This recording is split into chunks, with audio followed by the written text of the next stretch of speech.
Hello, and welcome back to Cosmic Alignment Lab podcast by the Cosmic Touch.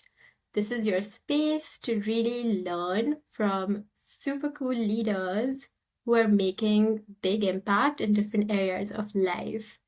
And today, for our fourth episode, we have Russell Davis, and our title today is called Ethical Leadership with Russell Davis. So Russell is an author, a business executive, a consultant, and his focus is on leadership development, effective communication, and DIAB practices. He has developed really cool tools and leadership models for personal accountability, effective communication, and positive engagement. He is also the author of the Leadership Papers, Tools for Effective Leadership, as well as Reclaiming Ethical Leadership. So his books, which are really, really cool, and I'm currently reading the ethical leadership one, they create a framework for understanding the responsibilities and challenges of leadership and provide practical information on becoming something called benevolent, compassionate leaders. So welcome, Russell. We're so happy to have you. Thank you. It's a pleasure to And be here. oh, thank you. And let's dive right in to what your deconditioning story or life cycle has been. Yeah, that's a wonderful question, and it's a big question. So I was born and raised in Philadelphia a number of years ago, and growing up there, the kind of like the idea was really about, at least from my perspective, survival, how to make it through the day safely, and um, And so when I was born in the 60s, there were a number of things that were happening that were all connected with safety. So we learned things growing up about how to interact with the police, what to do, what not to do, when to be home, how to navigate a difficult world. But that was the norm. That was kind of like regular day. We used to say that's just Tuesday. So growing up, I had two older brothers and a younger sister.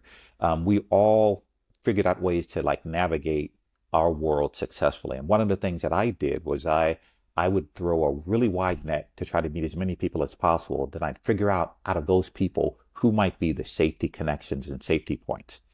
And I moved through, for most of my life, I kind of moved through that way, doing the same thing. There was an incident in Philadelphia when I was in seventh grade, and I was supposed to go visit uh, relatives, my cousins, for a Christmas break. My mom wouldn't let me, and I was upset. But a fire broke out at my cousin's house and my aunt's house, and my cousins were two of them were killed in the fire.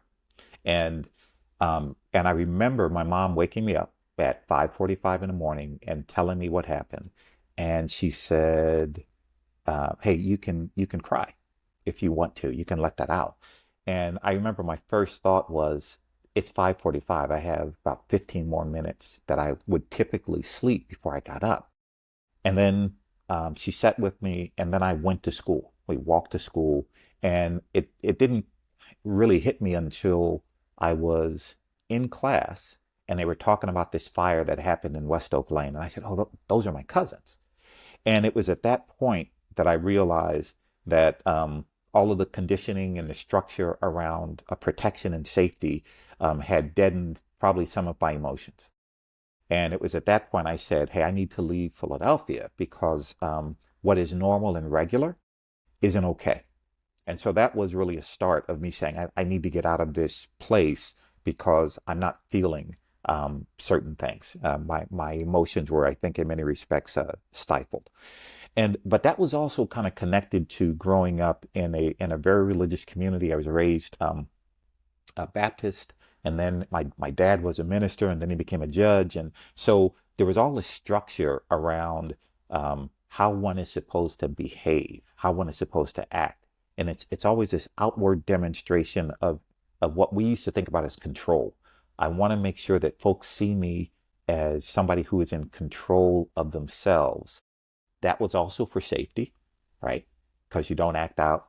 But those are all learned behaviors that were restrictive as I kind of moved through life. And I didn't realize that. That was just a norm. I went from Philadelphia um, uh, uh, uh, in a mostly African American community, black community, to a little tiny town in the bottom southwest corner of Wisconsin called Platteville. I went to the University of Wisconsin Platteville, sight unseen, and that was an experience where many of the folks there said, "Hey, this is the first time I've ever seen a black person in real life," right? And so that transition was um, interesting, and it gave me perspective once again about safety and how to navigate. I went from there to SC. I came out to Southern California to go to grad school.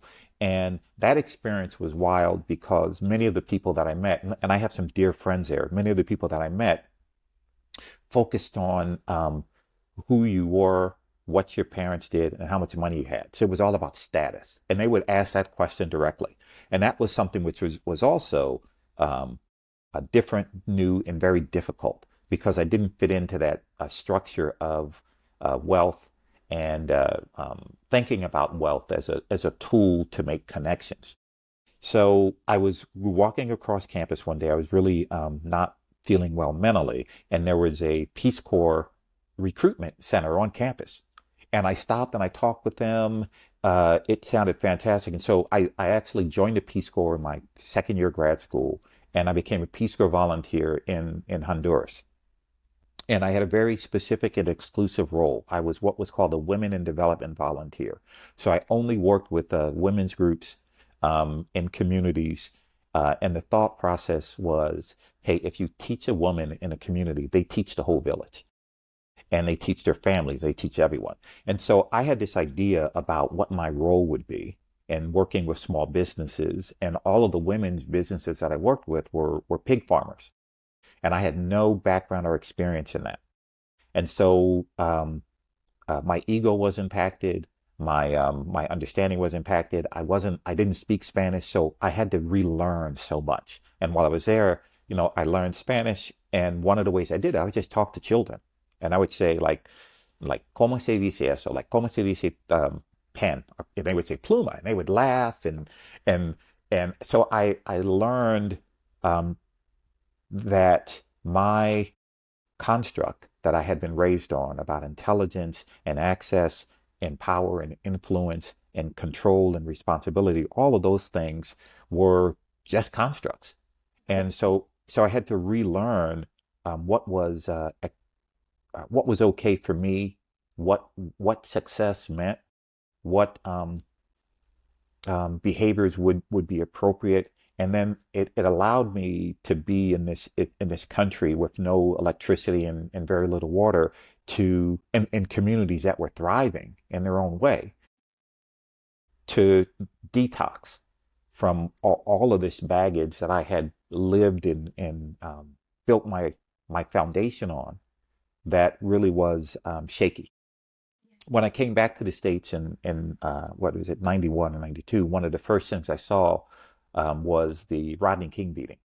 And my thoughts were, wow, it's finally caught on tape. So this is going to change the structure of interactions and race relations and policing. And it did nothing. Yeah. And then I moved to California, worked at UCLA, and we had another uprising, civil unrest in Los Angeles in 92. And it was at that point that I realized that people spent a lot of time talking about talking, but they didn't act. And so we created a company called the Dialogue Consultants so that we could help people talk about difficult issues with the purpose of helping folks resolve conflict, especially around race, gender, and access to wealth. And we did that for about 14 years while I was working at UCLA. All of So, that, yeah, all of that work was uh, was in many respects liberating and helpful. But what I realized was I spent a lot of time absorbing and holding in all the pain that came out of those conversations. Um, they're having conversations about issues where people aren't used to being open and honest. It can be really, really toxic because what folks have learned is all of the language around why somebody is wrong or bad or evil without thinking about the understanding of what might be the reasons that one has that thought process or those Mm. emotions.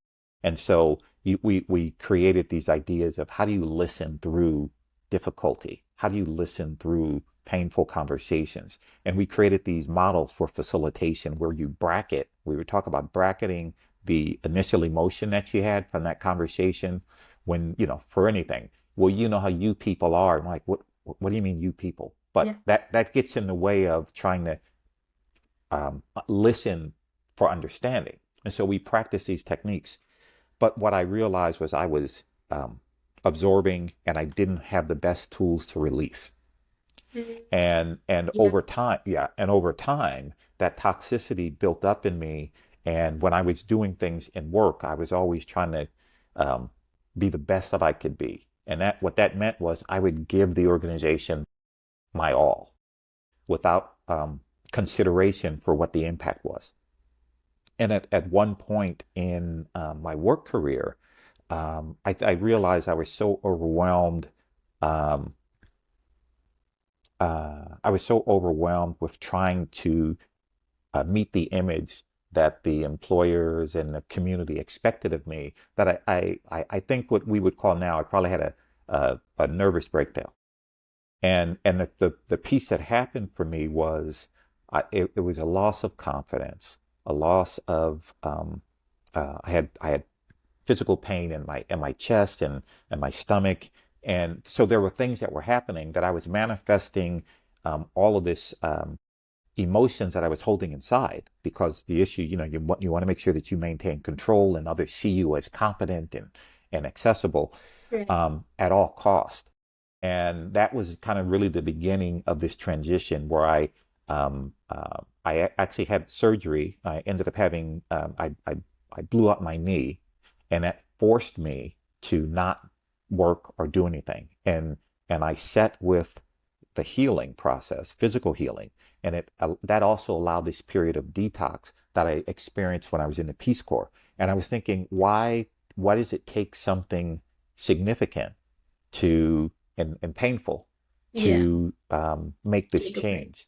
I actually I shattered all four of my wisdom teeth. I created an ulcer because what the doctor said was you're holding tension inside, and you move the tension from your face where you shattered your wisdom teeth to your stomach or your core, and then you kind of been moving through your body, trying to hold all that pain in. And I it took me a while to feel understand that that was true. And so I started to figure out ways that I could uh, expend certain types of energy without hurting others. And that was the thing for me.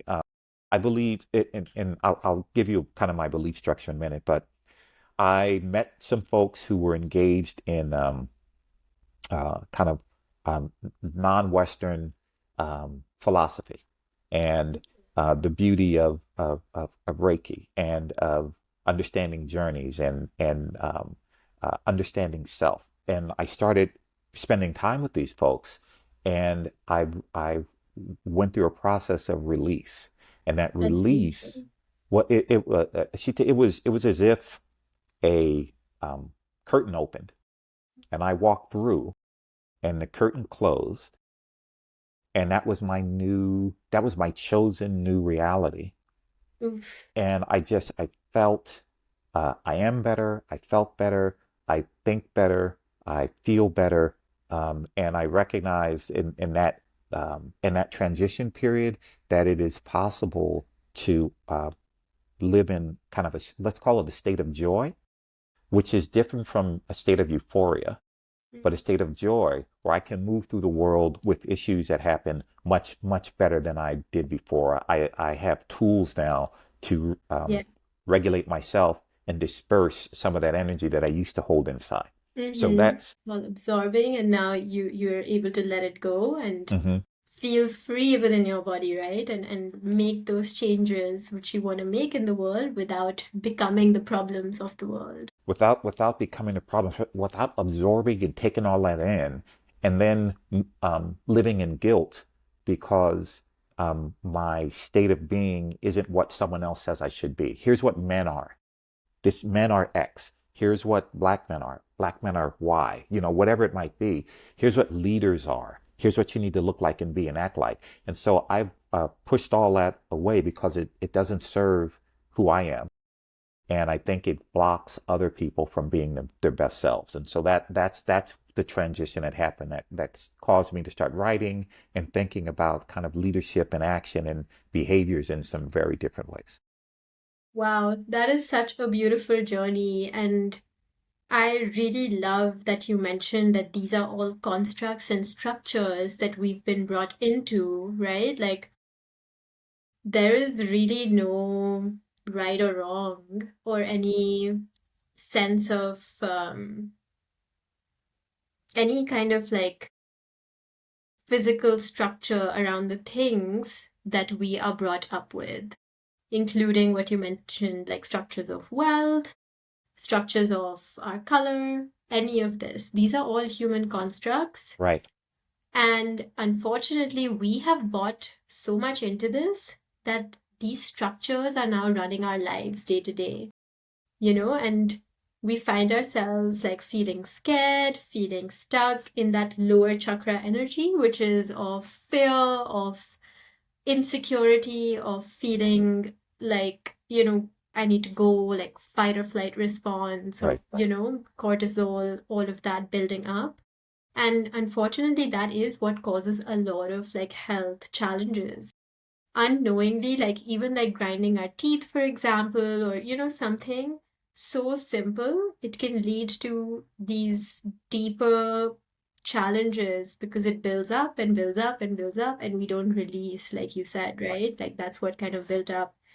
So I am so happy that now you have these tools, and I think just your entire journey is so inspiring. So I I have so many follow-up questions, but just to keep us on track a little bit, I would actually love to ask you um, about your thoughts on the 50501 movement that's going on right now in the US. And especially because your book, Reclaiming Ethical Leadership, talks a lot about ethical leaders, and this entire movement is essentially against imperialism, which is kind of coming back in the US, unfortunately.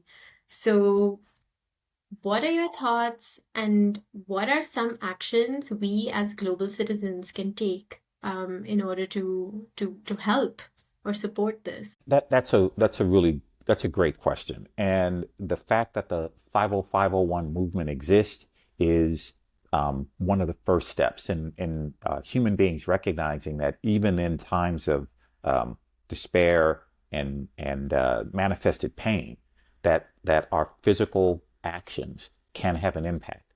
So so my son was arrested a couple of last week for participating in one of the peaceful protests, and he's 23. And um, the process of the arrest was that they rode in on horses, they beat folks with nightsticks, and he was one of the folks beaten, and they corralled them into a section around 7:15 p.m. And they held them there, wouldn't let them leave, this whole group, until 8 o'clock, because that's when the curfew is. So that they could say, hey, you violated curfew and you disobeyed orders to disperse. Um, the conversation that he and I had after we went and picked him up from jail after several hours was, I would do it all again. Right. And his thought process around this was somebody has to act so that um, those in power, not which is different from leadership, see that what they're doing is going to be contested or fought back against. One of the things which happens with oppression is that those who are engaged in the oppressive behavior try to make those who they're acting on accept it. And sometimes the acceptance is there's nothing we can do. We Yeah. can't fight back against it. And these movements are demonstrating that that is just not true. The legal fights from every state, the judges who are saying, "Hey, what you're doing is unconstitutional," the people on the streets who are voicing their concerns, the rising up of new leaders and new leaders with different voices saying what you're doing and who you are and how you're responding is wrong. The pushback is beautiful and it's necessary. So my thoughts on it are that my wife and my son and I went to another protest like 2 days ago for the 14th, right? But we went as a family. Mm, And the idea is that we will keep coming and we will act appropriately to to make change happen, the change right. that we want. And that's why I am inspired by the youth, and I'm inspired by others who are out there risking their body and their risking everything to say what's happening is wrong. That is such a powerful story that you just shared. I feel awful that your son had to go through this. Like, it is so unfair. But at the same time, I love that he has the courage to be like, I'll do it again. And you all as a family came together and kind of moved forward in this entire process. I think that is Yeah, really, really beautiful and such a like inspiring story of how like the collective courage can really like yeah, overcome all of these challenges. And just while you were speaking, this really reminded me of the movements that happened in India during independence, where Gandhi spoke about nonviolence, right? And there right, were all of these peaceful protests, and people were very much still abused, and like the same imperial patterns were repeated then, but it was this resilience and right. this patience for, yes, this will happen. I believe in myself and I believe in the greater power of the world for things to be right. And I feel like that is exactly what you all are right now kind of addressing and really embodying, which is so beautiful. Yeah. I appreciate it. I love your statement, the collective courage. That is um, there's something that I talk about in the book, which is like positive action with purpose, where folks come together collectively with a focus on positive action to make positive change. That collective action, that thoughtful collective action, is what's going to make the change happen. And what societies, organizations, and uh, toxic leaders do is they gather a coalition of folks who are willing to do anything to subjugate others. And that collective sense of energy, I think it comes up against people individually, and they feel overwhelmed by it because they see a system that is putting everything possible into going back in time or destroying people's lives, and they're intentional about it. And we sometimes feel that that wave is so great that there's absolutely nothing we can do because we see images of the behaviors and we see the actions of legislation and we feel overwhelmed. That's intentional to put so much out there and have these people make big statements telling the public what they should not do so that the public can choose to not fight back, choose to not fight back. What you talked about, this collective courage, is this feeling that people have that they are compelled to act because what's happening is wrong. And I think that value, that insight, that truth is more powerful than the negativity. And so what we see now are these waves crashing against each other. And what I want folks to understand is that hey, it's not a it's not a battle for who can make the biggest wave crash on the other, because when waves hit, they they there's a whole bunch of other actions which happen beneath it and all of that. But it's that the behaviors that you engage in collectively to push back against the negativity spreads to others. Others see it, and then it gets bigger and bigger and bigger and stronger. There were millions of people protesting across the US, millions, all on the same day for the same reason, for the same outcome. That collective energy transfers from those activities and those people to others who aren't even engaged in it. And so what I think happens is this feeling, this energy transfers to others, and they have hope, which is beautiful. But they have to turn that hope into action, and that's why the 50501 movement has a structure that will allow people to act collectively. So I'm excited that the pushback is happening, and because people, I think, are finally over the shock of everything that happened, including the election and every statement that he makes, and the death and destruction in other countries and how we do nothing about it, that they're like, oh, we are the people. We, the people, can do something different because these folks who we elected are I want to find the right language, uh, are not um, doing what is good and right and true Yeah. and gracious. Wow. Exactly. I think that is hitting the nail on the head, right? Like this is the challenge of the hour. Like how do we as citizens reclaim our right to choice, to having, this power of choosing? Because, in every constitution, in any democracy, there's always this whole idea of, yeah, you're free, you can make your own choices, blah, blah, blah. But the reality is that the systems are such that you Right. don't actually even know where you're making unintentional choices and Hmm. falling into the patterns which perpetuate these cycles of discrepancies and Yeah. having inequalities in so many Yeah. different ways. So Yeah. Hmm.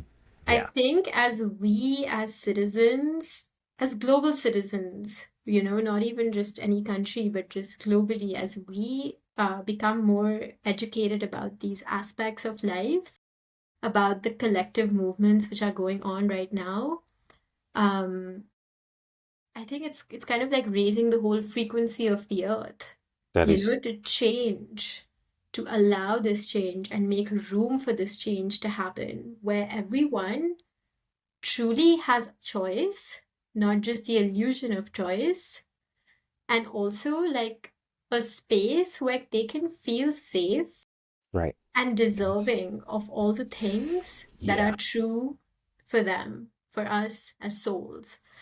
Um, and I think this is the beauty of movements like the 50501, which is essentially 50 states are coming together for one movement, which is essentially to release America from imperialism. The No Yeah. Kings Day, right? Like, which recently happened, which was Hmm. essentially like we're going back into imperialism, so we don't want kings. We don't want to Right. be told what to do. You Yeah. your this idea of safe, feeling safe and deserving is really difficult for folks because we live in it's not that the world is unsafe. It's that the people who are in it are engaging in ways that is undermining safety. So it's the choice that some folks have that they do things that make the collective feel unsafe. We do need to reclaim that, and recognize that we are deserving, and recognizing that safety is a right of all people, and that others have taken those rights away in some respects, um, well, through power and through brutality. But we as the people, and I also like that you talk about the collective, the collective world, the frequency that I think is happening now, that is being raised, and that is touching and connecting. is what I think is triggering the minds of folks and the souls of folks into action. They're Yeah. compelled to action, Yeah. and the choice that they're making is they're not going to be stifled or held back anymore because that frequency is touching them. And I think that is the true beauty of this moment, is that I think that frequency can stay and last and cross across cultures because people are protesting around the world saying Exactly. what you're doing is wrong. And so I love that idea. And it just reminds me of the whole concept of mycelium. Mm-hmm. It's connected throughout us. It's Yeah, connected exactly. throughout the earth, and if people recognize that without getting too wonky about what it means, um, I think we will be a much better world, much better society. That's so beautiful. And yeah, I love the concept of the mycelium, right? Like we're all just so interconnected in ways that we're not even aware of. And it's kind of like when one tree, let's say, awakens, right? It Hmm. sends those signals to other trees to awaken. Right. And that's what we call it in spirituality, which is an awakening where your soul is now being like almost forced into becoming who it was supposed to be when it chose to come to this planet.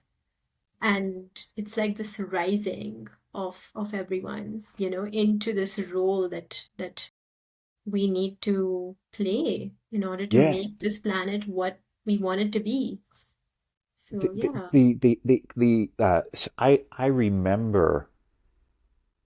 I remember the process of the awakening for me and what was happening when I was coming through, let's say, this veil.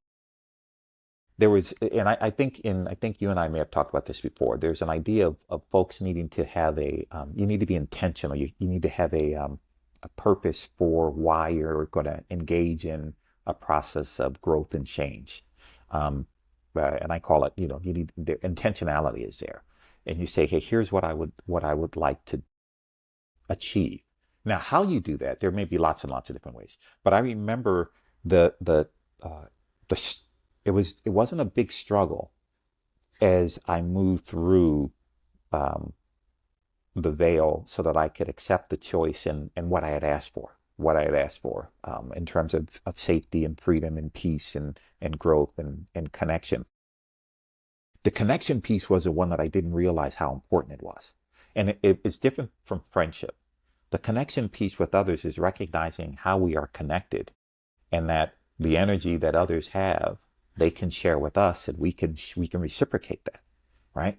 And I remember I set up and I just started writing ideas and some things came to me and they were release, relief, thankfulness, gratitude, and I had this, and the idea was God is love, and it kept and that was rotating, and it was love is God, and this and I remember some people who were around me said, "Hey, are you okay? Do you need to talk?" And I'm like, "I'm no, I'm great," because I was accepting it, and I remember thinking there were lots of thoughts which came to my head, thoughts which were connected with guilt and behaviors in the past and all these things. And then I got rid of all that. It wasn't, I didn't pay attention to responsibilities. It was that the guilt that one can hold on to can be an anchor to the past and not allow you to move forward. And it was as if I saw that physically and I let that anchor go and I felt the weight and the freedom as I moved through. And it was like the universe had welcome to the self that you've always wanted to be, How beautiful. I can right? feel it in my body right now as you're talking. Like I can feel this anchor like being released and how powerful. That Yeah, is amazing. Like I really, really hope that more and more people are able to receive the support while going through these processes because that's it is important. not easy, like to let go of the old earth and, come into this thing called new earth. where your body now needs to acclimate to these new higher frequencies and Yeah. new ways of thinking and being. Um, it's not easy. It's And not easy. Yeah. yeah, I think the fact that you and I are both doing this work right now and putting it out there, it might just support someone on this journey, which is so empowering. So I appreciate the just the conversation and the whole idea of the Cosmic Alignment Lab for me is like amazing. You normalize the conversation around energy and change and our roles in the world and our opportunities to be the person or the people that we yearn to be. And so I thank you for doing that. What you're doing is actually connecting to the that collective change that you talk about, and I I look forward to what happens as more people connect with you and realize the power of transformation. Thank you so much, Russell. And thank you for spending this time with us today and, giving us your life story and sharing so vulnerably with us about everything. And before we close, really quickly, I would love to know what your spirit animal is. So my spirit animal is a wolf, and it was yeah, and the beauty of this animal and its spirit is connected with this construct of leadership that I have, where the wolf pack leader is in the back, paying attention to how it helps its team, its brood, its pack move forward and be successful. And it's a caregiver that also is interested in protection, but allows folks to grow as they need to, as they learn their lessons, but is there for them. And I'm appreciative of that because of its connection with nature. And so I really love that. Beautiful. Thank you so much. I think the wolf makes so much sense for you. Like, I can totally see you, like, on wolf mode. And yeah, and thank you everyone for listening to this conversation. I will drop links to connect with Russell or to connect with me if you need support or anything at all. And thank you all for being a part of this collective movement that's right now going on. And I wish you a very good day wherever you are. All right, thank you. Thank you.